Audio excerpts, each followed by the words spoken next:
Welcome to the YIVO Institute for Jewish Research. My name is Julia Rothkopf, and I am the Program Associate at YIVO. Today we have Gennady Estraikh and Mikhail Krutikov joining us for a discussion about Professor Estraikh's new book, Yiddish Literature Under Surveillance, The Case of Soviet Ukraine. For those of you who do not know YIVO, we are a very special place for the celebration, contemplation, exploration of Yiddish and Eastern European Jewish culture. We are located in New York City, where our library and archive contain over 24 million documents and 400,000 books, which are used by researchers from all around the world. We also have lots of classes on Yiddish language and culture, exhibitions, and public programs just like this, where we aim to bridge the worlds of Jewish culture and our vast collections. So I would like to welcome today's panelists. I will quickly read their bios, and then we will get started with the official program. So Gennady Estraikh is an emeritus professor of Hebrew and Judaic Studies at New York University from 1988 to 1991.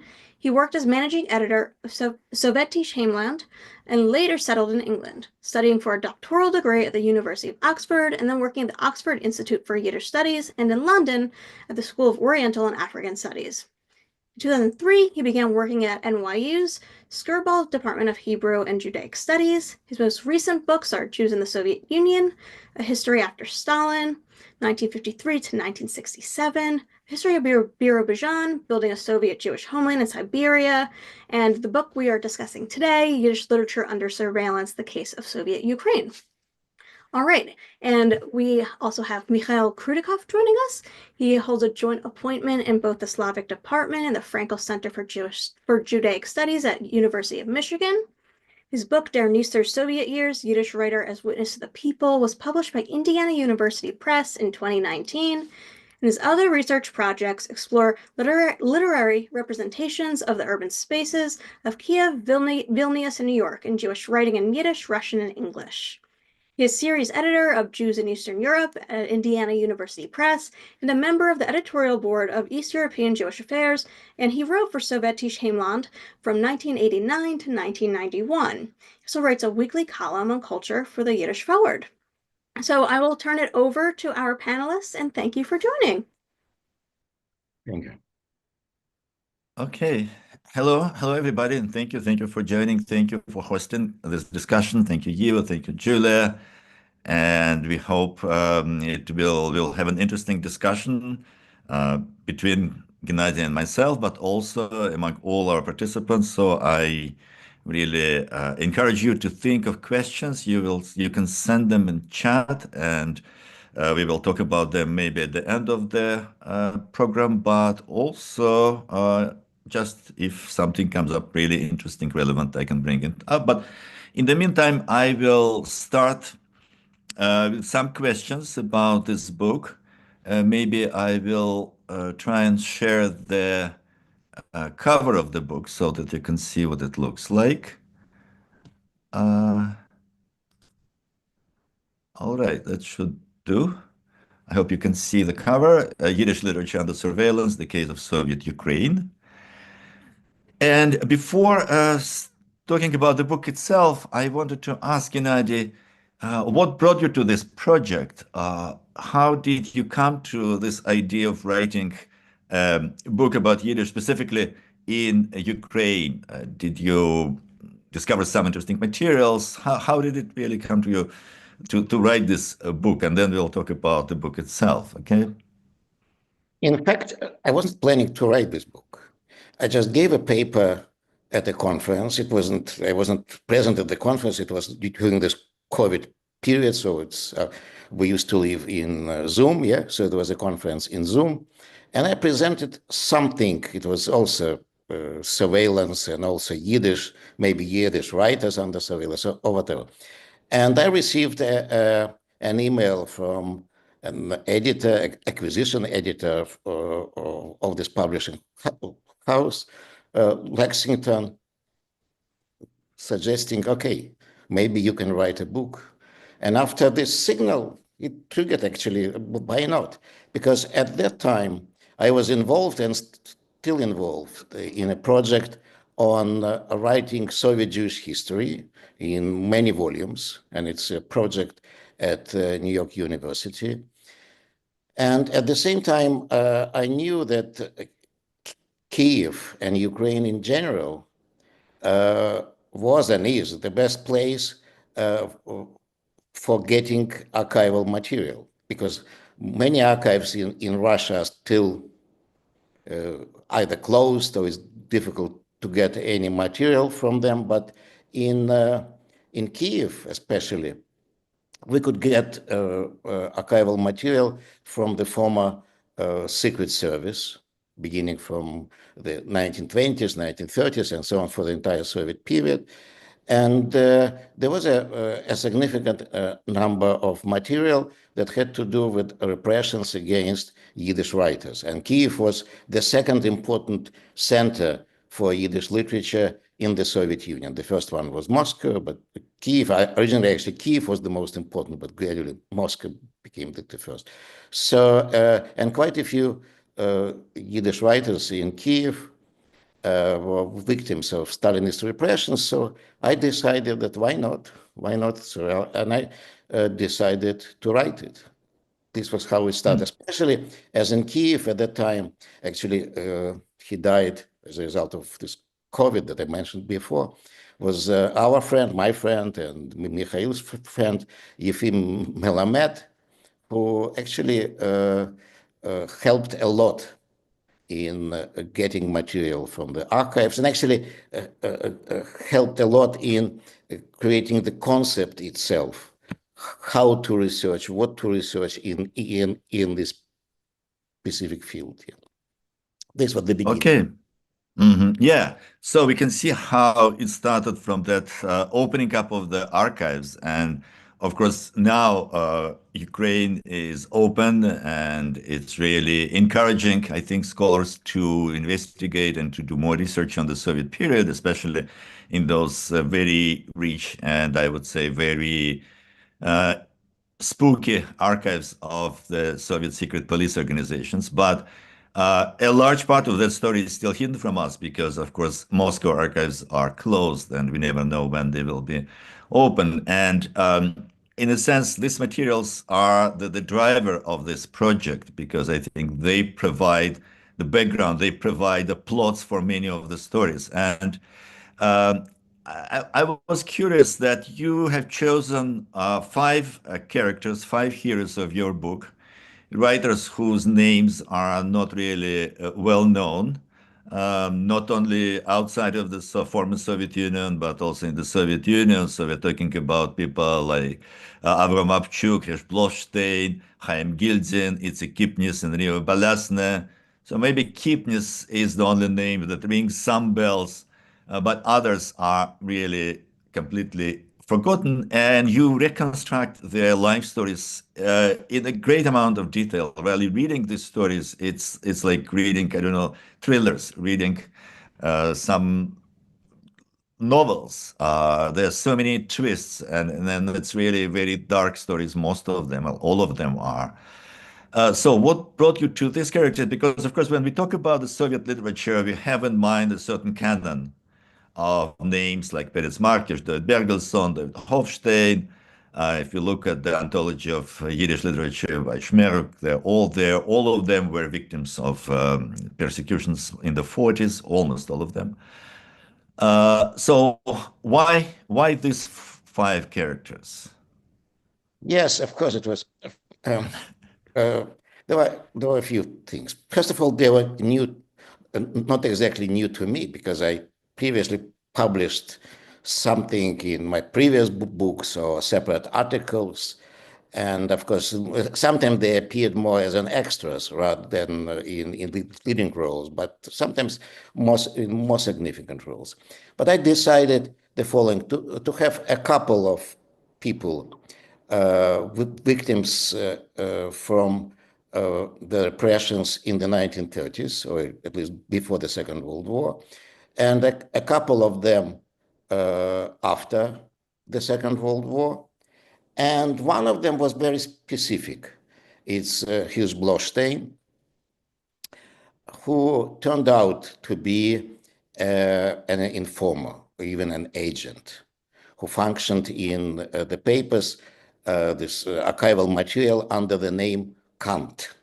And I remember spending hours maybe with Efim Melamed trying to understand who this person was, Kant.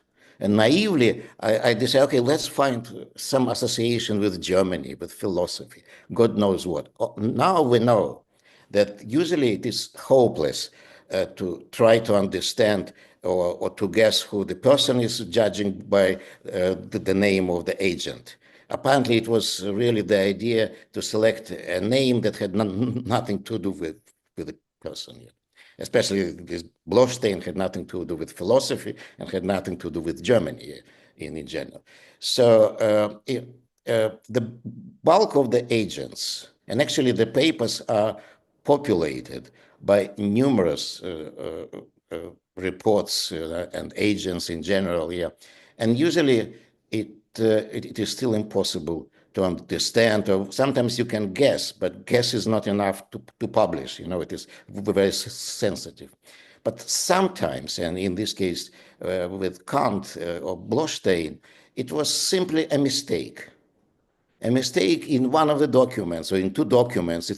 They appeared together, this Bloshteyn and Kant, and we have, as a result, a few names that we know nowadays, who they were.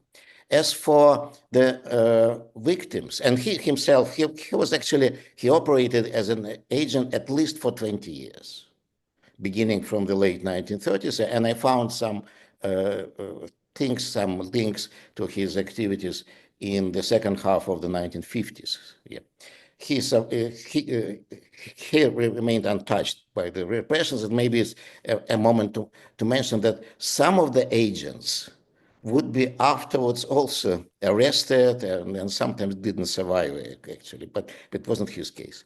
As for selecting specifically Abchuk, I found his story interesting. All of them are tragic stories here, but interesting because he came from Poland, illegally crossed the border. He wanted to participate in building socialism and so on, and tragically was arrested in 1937, and in 20 days after his arrest, he was executed. The second one was Chaim Gildin, who was a pioneer of proletarian literature, Yiddish proletarian literature in the Soviet Union, and a person actually with a revolutionary pedigree. He, beginning from the early years of the 20th century, he participated in various activities. He was, in general, very active person. He was a person who participated who was a member of the circle of Itsik Kipnis in Warsaw. I believe he was one of maybe the principal organizer of Peretz's funeral when he died. And he was arrested in 1940 and died 3 years later in the Gulag. So this is before the war. After the war, Kipnis, of course, on the scale of being less known than the canonized Yiddish writers from the Soviet Union, he is more or less in between. There's some literature, significant literature about Kipnis, and he was known outside the Soviet Union, but still his story is interesting. And the story of Rive Balyasne, I really wanted to have at least one woman, and it was difficult because during the repressions, only 2 Yiddish writers actually were arrested. And in Kyiv, only one Yiddish writer, a woman, was arrested. What also makes their cases interesting, that actually it turns out that various rumors around their arrests, I mean the reasons, so-called reasons, why the Secret Service decided to arrest them and so on. And so there were some legends. It turned out that there were legends. The real reason was different. The bottom line that at least I've come to the conclusion, not only about the writers in the book, but in general, because I had to read and I read about other writers as well, that usually they wouldn't be arrested because they were writers, or to be precise. They were arrested because they were writers, but not for their writings. It wasn't that really because this person published something as a result, okay, let's arrest. It was different. Usually it was a campaign. Chaim Gildin, it is a separate case, but usually it was a campaign. A campaign of the 1930s. Abchuk was a victim of the campaign against the Poles. Yes, Poland was then one of the main, or maybe the main enemy of the Soviet Union, at least considered as such. And he was arrested as a potential spy. A Polish spy, of course, he was not here, and was executed. After the Second World War, it was once again nationalism, Zionism, whatever. Also some spying contacts with foreigners here, but not because of their writings. This is what.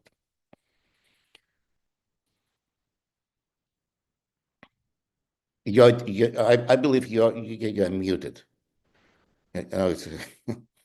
Okay. Yes, thank you.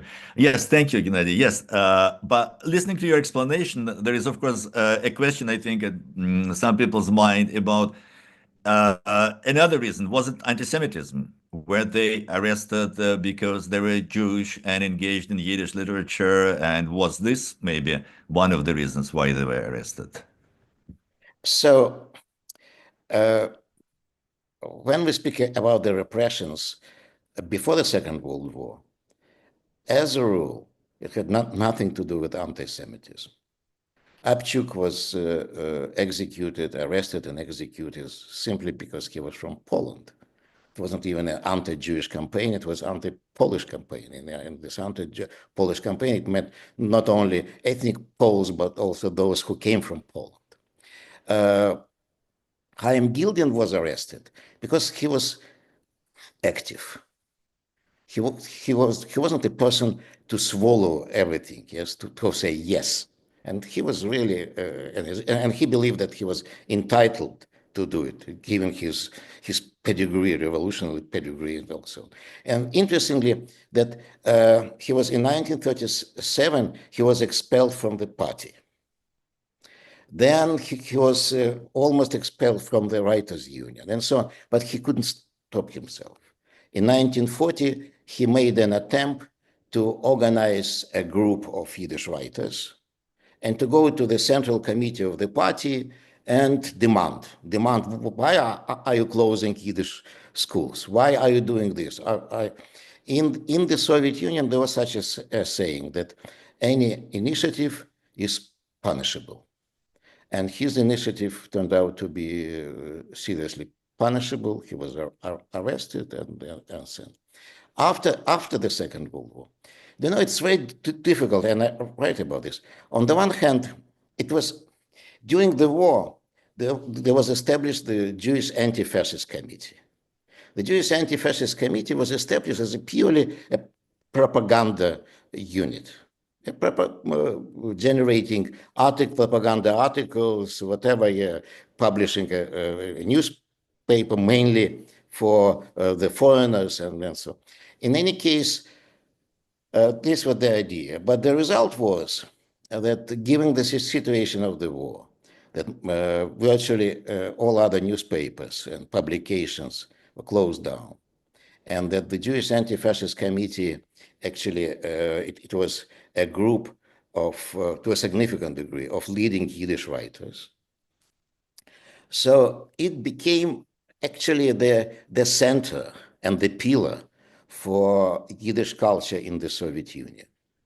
It wasn't created for this purpose, but it was. It was liquidated because somehow it developed into something that originally it wasn't supposed to be. Given the contacts, we published some documents that describe the contacts of the Jewish Anti-Fascist Committee, international contacts. In addition, in the West, the chairman of the Jewish Anti-Fascist Committee, Solomon Michoels, began to be seen as the leader of Soviet Jews. And it was dangerous. To be a leader of something in the Soviet Union, it was impossible. The Soviet Union was supposed to have only one leader, Joseph Stalin. There was no person could be titled the leader of the Ukrainians, the leader of whatever. It was impossible. And Mikhails appeared as a leader. It made him, unfortunately, doomed. Yeah, it also made doomed the Jewish anti-fascist committee. And as a result, everything, in addition, Israel emerged somewhere. Yiddish writers were full of enthusiasm about Israel. All this, the beginning of the Cold War, Jews with their international contacts, all this took together. And what is important also, that Yiddish began to be seen as a dangerous language, as a language of international contacts, potentially a language that stimulated in the mind of this authorities, that stimulated nationalism and so on. Because somehow it doesn't appear as purely anti-Semitism. Of course, there was a lot of anti-Semitism, but it wasn't purely anti-Semitism because, look, the Jewish Anti-Fascist Committee was liquidated, and many figures in the Jewish Anti-Fascist Committee in Moscow, in Kyiv as well, somehow associated with the committee, ended up in prisons, or some of them were executed in labor camps. But at the same time, those who were involved in the activities of the Jewish Anti-Fascist Committee were Jewish and didn't write in Yiddish. They remained untouched. Someone like Ilya Ehrenburg, Vasily Grossman, they were deeply involved in the activities of the. Moreover, one writer, Emanuel Kazakevich, before the war, he was an active Yiddish writer, lived in Birobidzhan, later in Moscow, and became a member of the Writers' Union in 1940 as a Yiddish writer. But during the war, he was an officer in the army, a heroic officer. And after the war, he reinvented himself. He became a Russian language novelist. And during the same period of time, when the Jewish Anti-Fascist Committee was liquidated and Yiddish writers were arrested and so on, he became twice, he received 2 Stalin prizes for his novels. So it is still not clear exactly. There's a problem for anyone who deals with Soviet history, not only Jewish history, but Soviet history in general, how to understand what was behind this or that decision of the authorities. We don't know. As a rule, we don't know. We see the results, but we don't know the root, exactly why. Yes, we see what rather than why. Yes, certainly that's, I think, the puzzle for all scholars. But the sources that you bring in, this is new source that nobody has seen, I think, they actually shed some light on the thinking of the authorities, right? Maybe their decision making, at least we understand how they came to certain decisions, how the decisions were formulated. And I'm wondering, what do this new type of sources, what do they give us? What do they add to other sources that we have? And you integrate them in your book very, very skillfully with reports, newspaper materials, memoirs, letters, all other sources. And of course, there is a multi-dimensional picture that emerges. But what is exactly special about those sources that we get from the archives of the Soviet secret organizations that, of course, were never meant to be made public and they were purely for internal use? And we have different kind of sources. We have reports by the informers. We also have protocols of interrogations. We have decisions made by the authorities. So how can we evaluate these sources? What do they tell us? What do they give us? It seems that the archival material on the interrogations are more or less useless for a historian. I mean, as a source of information, we don't know exactly what was happening during the interrogation. were they really beaten or whatever, forced to sign something that really were pure fantasies. And it's clear a lot of the material in the interrogations are pure fantasies of the interrogators, rather than the. But at the same time, the same files, because it was quite often quite a few files here on each person and on each case and so on. They also contain quite a lot of material of surveillance.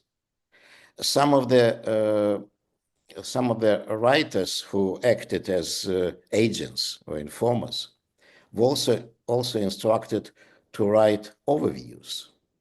Sometimes, an overview of literary life, yes, or something else. Unique material because they were insiders, yes. Or simply to report, you had a conversation with this person, yeah. What exactly was the conversation? So this sort of material is interesting. There were also people would be summoned later, not necessarily arrested. For example, members of the writer's family, or the neighbors, colleagues, and so on. And also sometimes, of course, they were terrified, yet clearly from the material they were terrified, but still they would give some information. In general, it is any historian knows that it's a very thin ice, to deal with materials, but at the same time, we are slaves of the material. We are realists. What else? Because memoirs are also questionable, because to a significant degree, the image of Soviet Jewish life or Soviet Yiddish life for many years would be built on the basis of what their colleagues from Poland say, who survived during the Second World War in the Soviet Union and became also insiders in the Jewish Anti-Fascist Committee, or in general in the circle of Yiddish writers, what they would write afterwards, sitting somewhere or living in Israel, in the United States, in France, or elsewhere. Yeah. And it's quite often questionable as well, because there was a tendency to show I wasn't Soviet, I wasn't a communist or something else. Yeah, it also, of course, was a result of their, especially memoirs written 20 years later, because it was the distance, but also the ideological distance. Yeah, so we're dealing with very difficult material, and the question is to compare and somehow to play with with published materials, not published materials. I'm finishing writing an article, and I write in the introduction that I don't know, maybe the quality of the material, yeah, how reliable or not reliable actually defines questionable a result here also. So I'm pretty sure that something in my book is also questionable. Yeah, Well, you don't really avoid. make any definitive statements in some cases because, yes, Yes, it's open. yeah. And actually, we have a question related to this discussion, so I'll bring it up now from Daria Fain, and she's asking, how reliable do you consider the writings of Alexander Pomerantz and the memoirs of Itsik Kipnis? Okay, Pomerantz, actually, someone is reading now my article on Pomerantz because I submitted it for publication. Yeah, to one of the journals. Pomerantz is a very interesting person. And,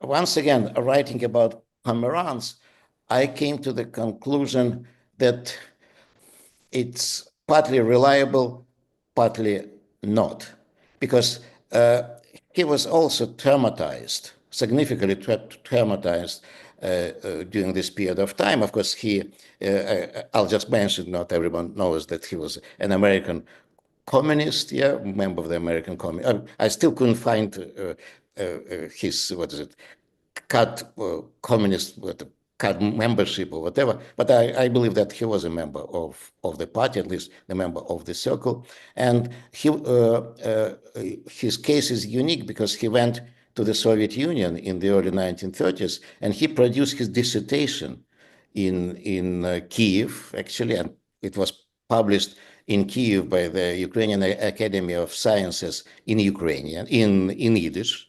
But afterwards, he was clever enough to return to the United States before the beginning of the repressions.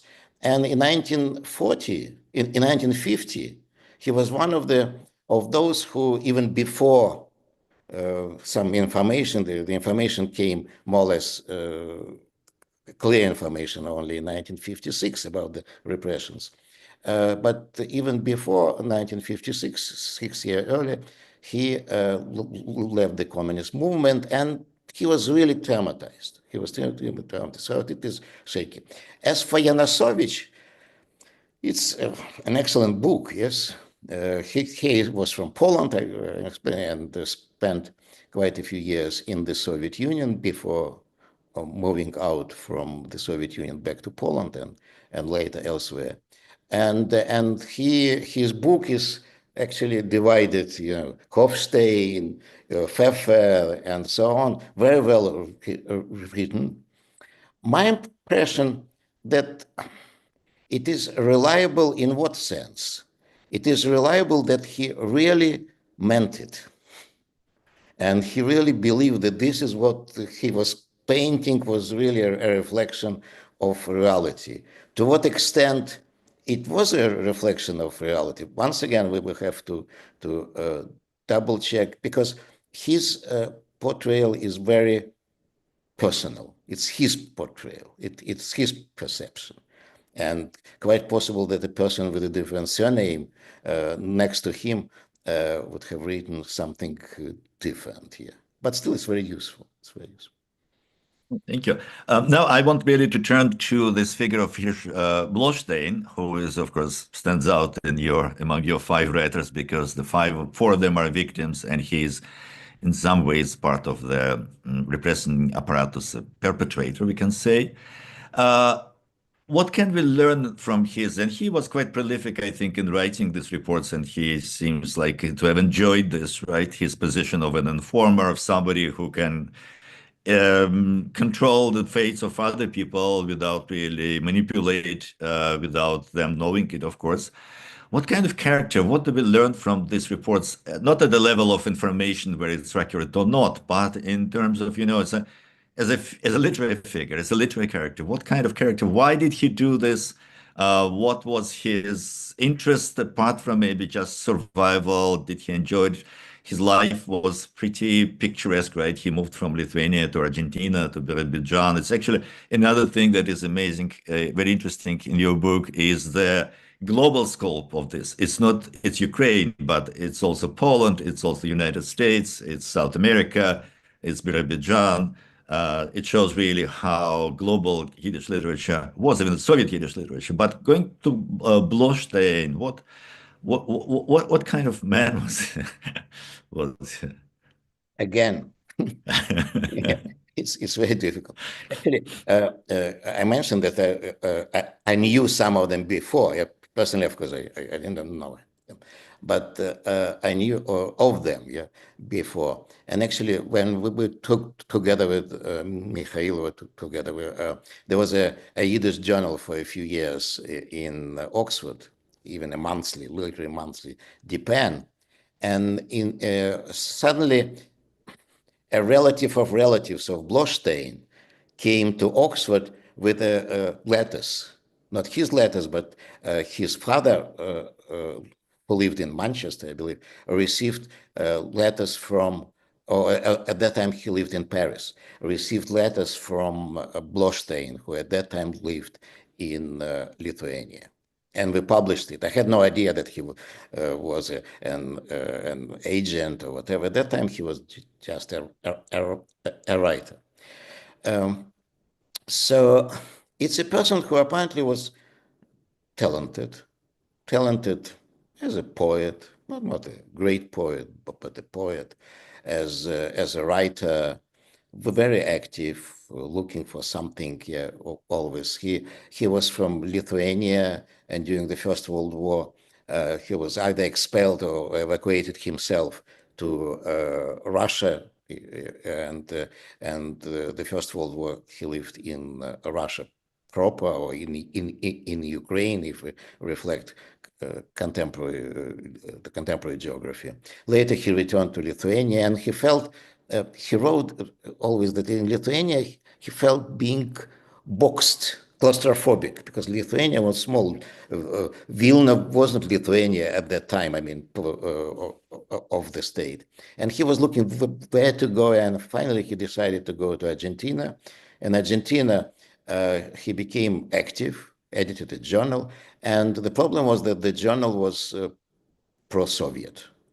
And there was a change in the government, in the regime. An anti-Soviet regime came, and he was expelled from Argentina, returned to Lithuania. In the meantime, applied for Soviet citizenship, and he was allowed to settle in the Soviet Union, if I remember correctly, in 1932. So. And he lived in before the war in Kharkiv, and afterwards in Kyiv, and then after the Second World War in Chernivtsi. He lived in Ukraine. So what was his motivation? On the one hand, we can presume that he wanted to show, okay, I came from abroad, but I'm really Soviet, but I'm really devoted. Was it really, or was he really devoted? Was it really for him difficult to stomach that, look, I am such a writer, I publish books, and he was prolifically published, but at the same time, he never belonged to the cream of this Yiddish circles, yes? So he wanted to be maybe more powerful somewhere behind the scenes, and to manipulate. Maybe this was a reason, or a combination of reasons, or some traits of his character that I am afraid I am not in the field of psychology this to understand. I actually asked a couple of people who knew him, and there was an understanding that he was an agent. There was, at least in Chernivtsi, as someone after. Of course, he was. At the same time, there are memoirs of one of his neighbors, who was at that time a boy, who loved Bloshteyn. That was such a nice person, and he had such a nice library, and he would borrow books from his library, and such modest person. So I don't know. Somehow this person lived a double life. Maybe he loved it to have a double life, a life of a quiet, nice person, whatever, a writer, So, on the one hand, and on the other hand, somewhere secretly a person who manipulated, because he, interestingly, by the end of the war, or it was already after the war, no, it was by the end of the war, he moved from evacuation in Kazakhstan to Chernivtsi.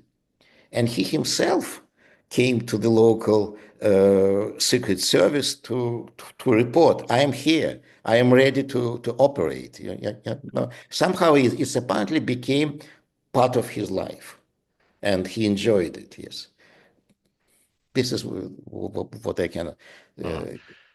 Yeah, that's interesting. So there is a question from Philip Schwartz here, which is relevant to Bloshteyn. He is writing that Bloshteyn was one of the first Soviet Yiddish writers during the Khrushchev thaw to renew contacts with colleagues abroad in Poland, but also with leftist publications in the West, for example, Naya Press in Paris.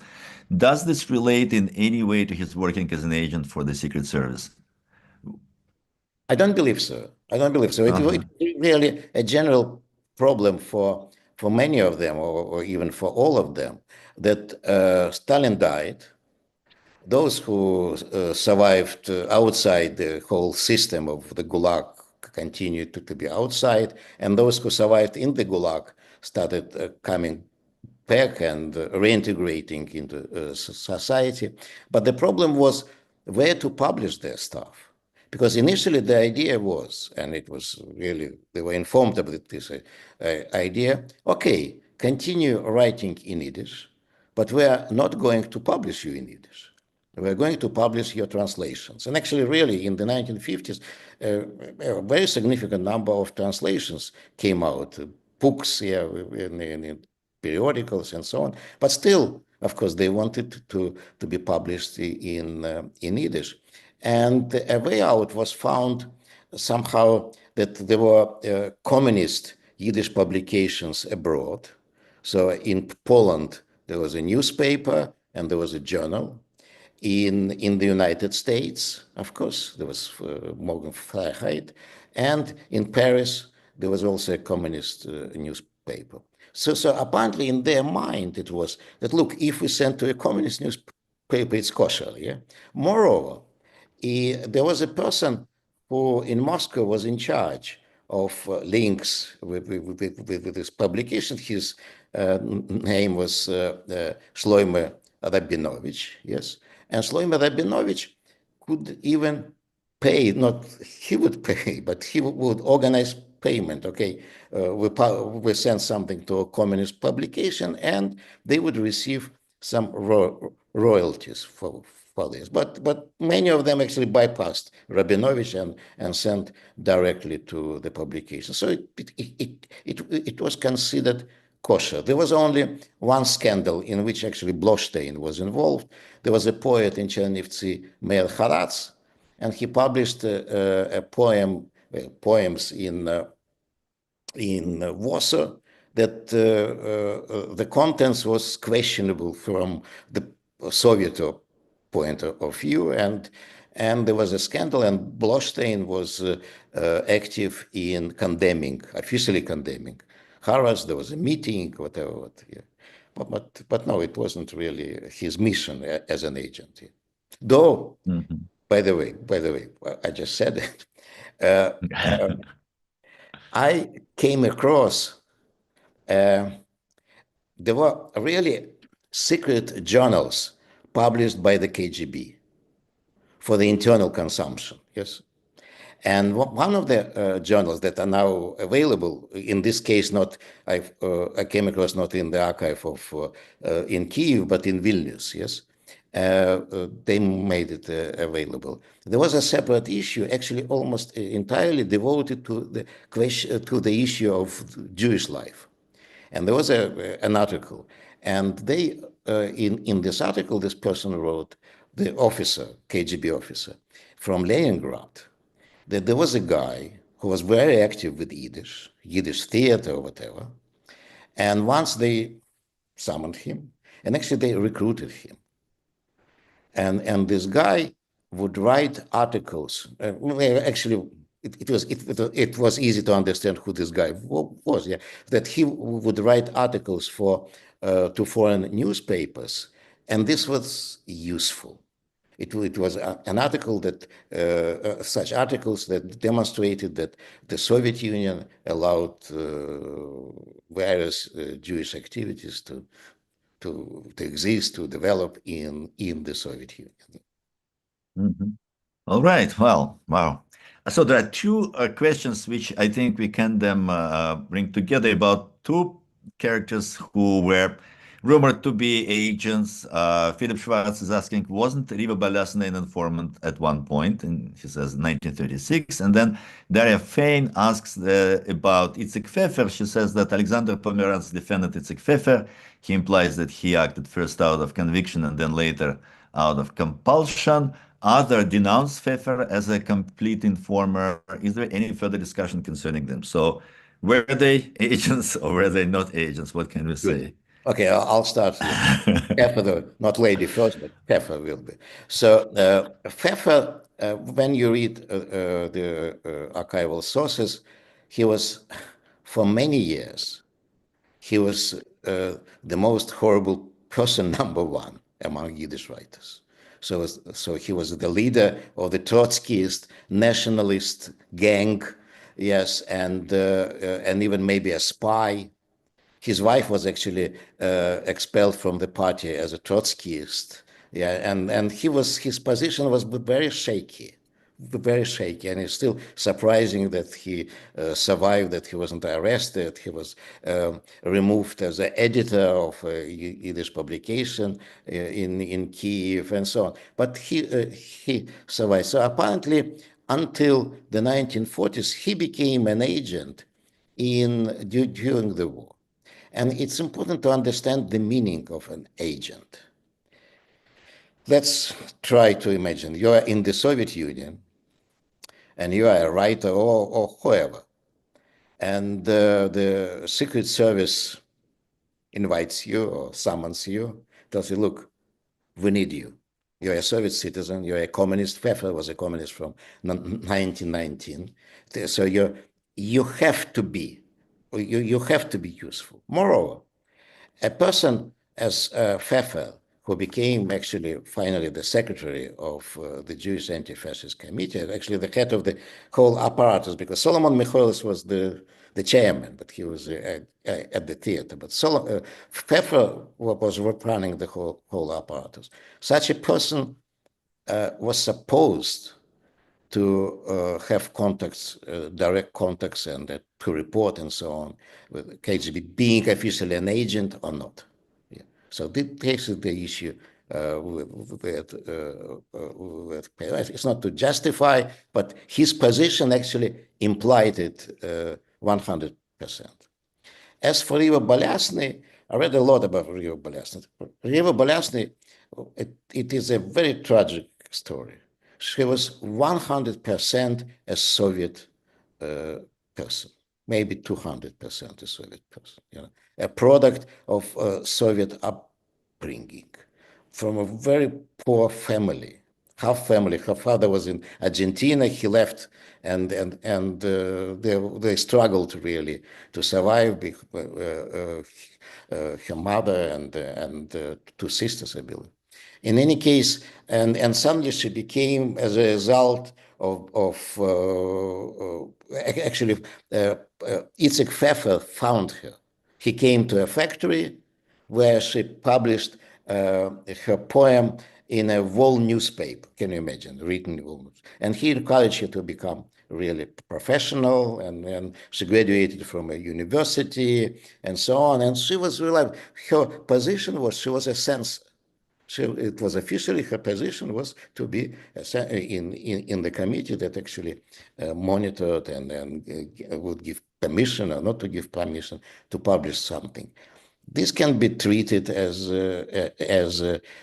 something related to KGB, but it wasn't directly, actually. In any case, in all her material, this archival material, there's nothing is mentioned about her as an agent. And to her, it was really, she became mental, really. She, almost the entire time of her incarceration, she was actually at a mental institution. To her, it was really something that even after the liberation, it took her a few years actually to become normal, or whatever it means to become normal.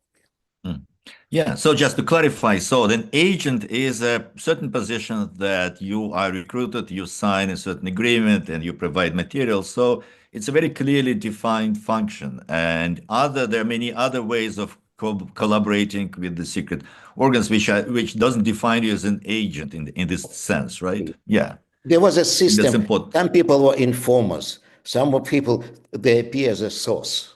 Yeah, whatever it means. But actually, in the system, it was difficult, if possible, to say no. Yeah, right. So there is a quick question from Leonard Sherbakov.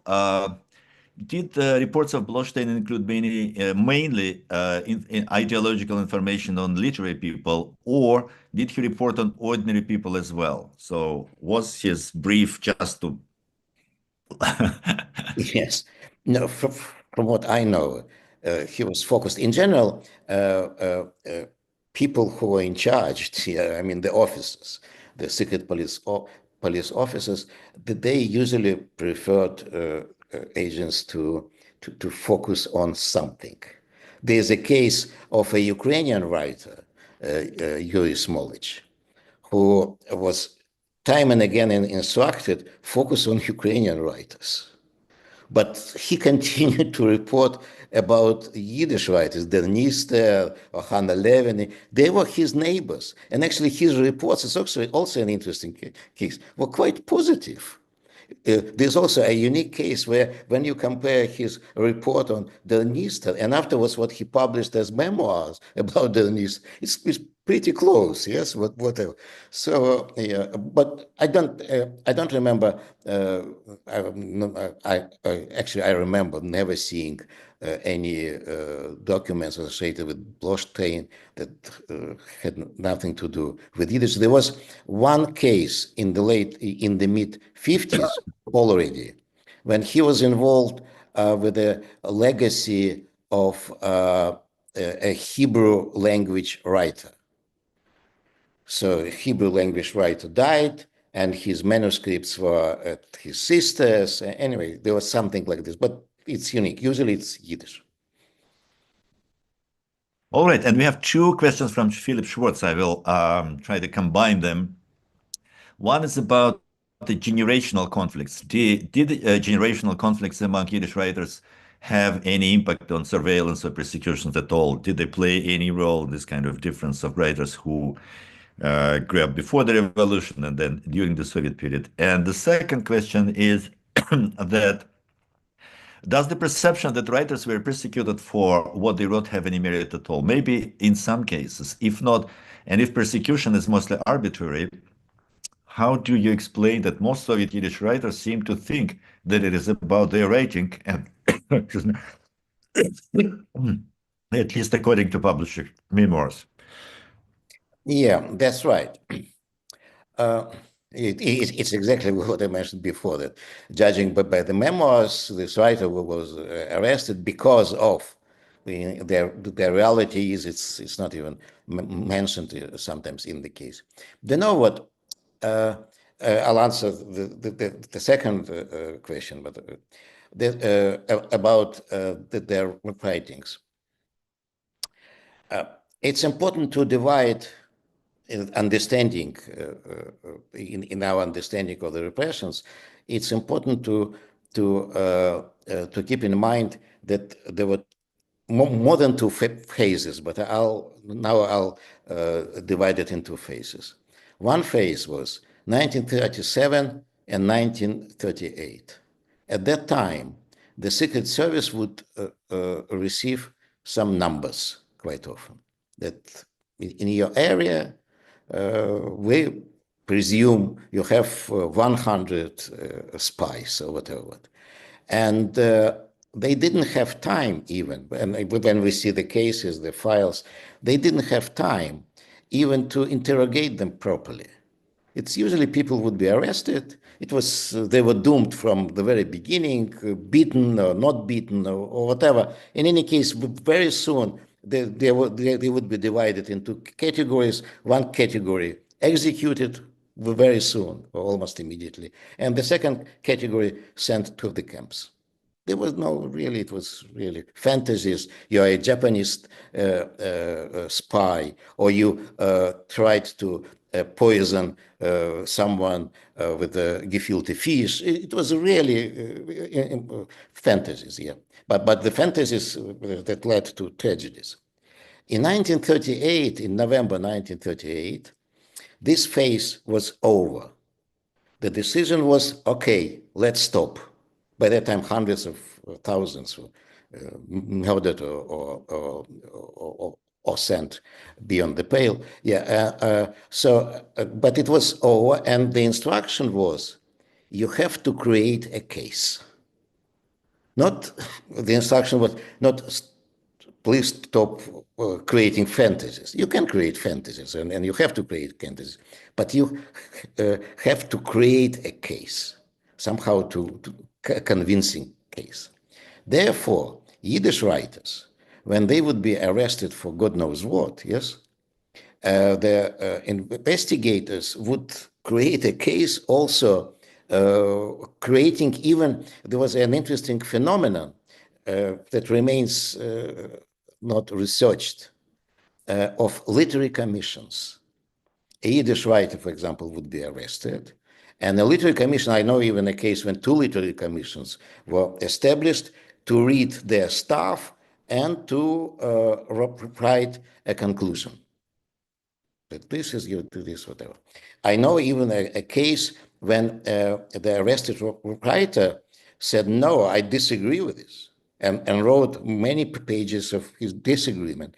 And the commission once again would write something. And the commission were either writers or literary scholars or whatever. Sometimes there are also cases the same. Rive Balyasne, who was a member of such a literary commission before the war, and afterwards, when she was arrested, the other people were members of literary commission that somehow focused on her writing. So they used this material in order, materials on their writings and so on, in order to make the case, a fantasy case, more convincing. This is the second question, Philip's your second question. The first question about generational. Of course, there were people, we can compare, it's a separate story, I didn't do it, but of course, people who grew up in the Soviet Union, products of Soviet education and so on, they were different. They were different culturally, linguistically even, different compared to someone whose literary, whose life actually started somewhere in the end of the 19th century, with traditional upbringing and so on. But as for being an agent or being targeted in repressions, I am not sure that it played a role. It could be both ways. Yeah. Yeah, well, we can say, of course, Bloshteyn wasn't really a Soviet man. He wasn't educated in the Soviet Union. He was in yeah. A quick question, I think, the final question from Philip Schwartz again. Was this Hebrew writer Elisha Rodin or not? No, it was that you mentioned. No, it was what was his name? Frischman. Frischman, I believe his name was Frischman. He was twice imprisoned, finally died, and his sister lived there. For some reason, I remember in Berdansk. Yeah, and she kept, yes, somehow. And there was a question, I don't know what was their result, but Bloshteyn pretended that he could take the manuscript and pass it over to the Israeli embassy. This was the catch. The end of the story is unknown to me. All right, so I think it's just the time, right? Our hour is over. Yeah, and I think that was really fascinating discussion. So I can only invite everybody to buy this book and read it. It's a great read. I mean, it's a very depressing read, especially in today's context. But it's really worth reading to understand how things worked in the Soviet Union and what people had to go through. So I think we can finish now. Thank you. Thank you. Thank you to everyone, to Ivo, to everyone present, yeah, and of course, Mikhail, many thanks to you, yeah.